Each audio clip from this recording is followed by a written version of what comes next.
คลิปนี้รีวิวอุปกรณ์สวยดัดไหมขางของข่อยทีข่อยเริ่มเฮ็ดกีตาร์เด้อทุกคนเด้อจะเป็นทอเล็กประมาณนี้เด้อทุกคน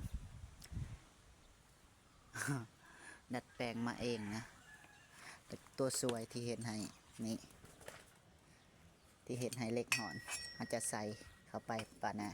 แบบนี้ แล้วก็เปิดเครื่องความหอนมันจะทำงานละเวลามันหอนเท่ากับเอาหนำใส่ใหม่ให้มันแสมันชุ่มให้มันเปียกก็มาแปะทำการดัดเอาเนาะอยากได้หุบทรงได้เขาก็เห็ดเอาแล้วก็ตัวนี้